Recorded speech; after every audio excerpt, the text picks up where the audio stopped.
Breaking news to top your sunrise smart start. 2 people hospitalized after a house fire on Lewis Street in Rochester. Calls for this came in around 1:30 this morning as we had a crew on the scene able to witness this, the fire burning that hole there through the house. Fire officials can now confirm to us it was an electrical fire. Now, further breaking news overnight. A man hospitalized after he was stabbed in the city. Police tell us that this happened around midnight in the area around Broad Street and South Avenue. The victim here, a 41-year-old man expected to live, as police tell us. There are currently no suspects in custody, but they do ask you if you think you know anything. Please call 911. We'll get more information on these breaking scenes and as these stories continue to develop, so stay tuned for the latest on News 8 on air and online at rochesterfirst.com. One of the men allegedly connected to Kelvin Vickers, that man accused and convicted of killing Rochester police officer Anthony Mazurkowitz, has now pled guilty. 34-year-old Diedrich Fulwiley has pled guilty to 2 counts of second-degree murder and criminal possession of a weapon. In July of 2022, Fulwiley, Vickers, and Raheem Robinson are accused of being involved in a triple shooting there. That shooting killed 19-year-old Richard Collins and 25-year-old Mygel Rand. The third victim survived the attack. Fulwiley and Robinson charged in separate cases from Vickers, and Robinson again will be in court at a later date, so we'll keep an eye as that case develops. Happening today, the Schenectady mother charged in connection to her 10-month-old baby girl's death will appear in court. This is her. The baby was found by employees at the General Electric plant just hours after an Amber Alert had been issued for her sudden disappearance over the weekend. 24-year-old Persia Nelson allegedly seen at that plant before her child was discovered.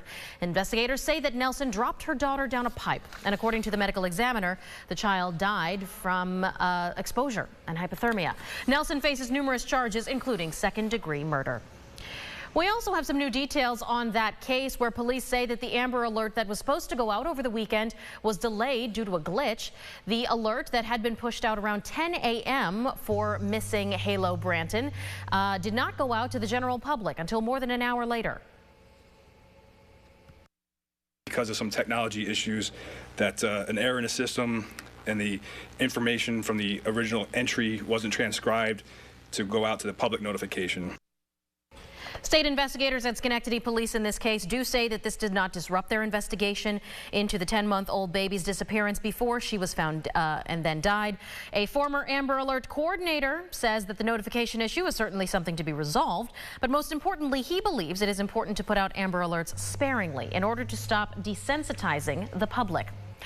One of a kind. That is how Sergeant Thomas Sanfratello's son Ian describes him. Sanfratello is a 32-year veteran of the Genesee County Sheriff's Office who died while responding to a fight at Batavia Downs. Michael Elmore and Lindsay Wilcox were arrested in connection to the sergeant's death, and we did get a chance to speak with Ian about how he wants his father to be remembered. I know we will all cherish the memories we have with him. He will never be forgotten, and he will be missed immensely by all that had the chance to not only know him, but talk to him, and he will always be loved.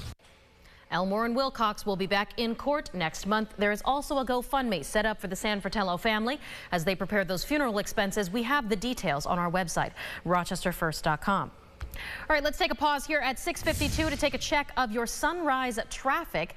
The commute looking like it's picking up here over the west side. However, we have no accidents to report across our main thoroughfares. 390, 490, and 590 are clear. 104 across, clear as well. Webster into Greece, and 90 clear as well if you're maybe heading over to Buffalo or Albany for a long weekend. Let's keep it that way and roll into our plans safely for the weekend. Now, this year marks 60 years since the first women were accepted and deputized into the Monroe County Sheriff's Office. Ron Spitzer speaking with MCSO insiders, learning more about the history of women in the Sheriff's Office, sharing that with us live in studio now. Ron. Yes, I spoke with MCSO historian Todd Allen. He tells me Emily Mansler and Margaret Ferraro were the first 2 women deputized in 1964. They worked in the Detective Bureau, tasked with cases involving women and children. Before then, women who dealt with matters involving women and children were called matrons. The position was usually filled by the sheriff's wife, though the sheriff's office has come a long way since then. Captain Providence Crowder is currently the highest-ranking woman in the sheriff's office, working at the Monroe County Jail. She says of the 460-some deputies, 92 of them are women. Over her 24 years with the sheriff's office, Captain Crowder kept getting promoted after taking promotional exams until she reached the rank of captain in 2022. She says women can find a lot of success working there. This is definitely a career that has afforded me the ability to provide a decent living for my family.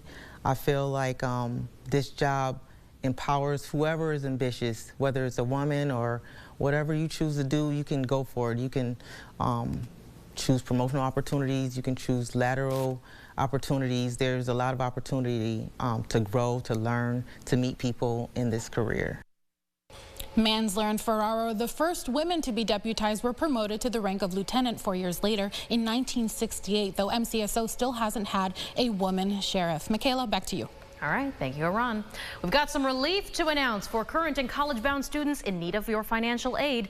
The federal student aid process is finally back on track. Some colleges and universities will now start receiving its FAFSA information after months of delays. The application process usually starts around October, but had to be delayed until December due to changes made to the application. That prevented the information from flowing to the colleges and universities. That trickle-down effect until now. Students, you can expect to get those financial aid offers by the beginning of April. That'll give you some time, weeks away before Decision Day, May 1st. Starting this Saturday, keeping you up to date, New York's burn ban will go into effect. That means that you will no longer be able to have open fires, with some exceptions for small cooking and campfires, as well as backyard fire pits. The DEC says that the annual ban has decreased spring wildfires by nearly 43% since 2009. The burn ban ends in May.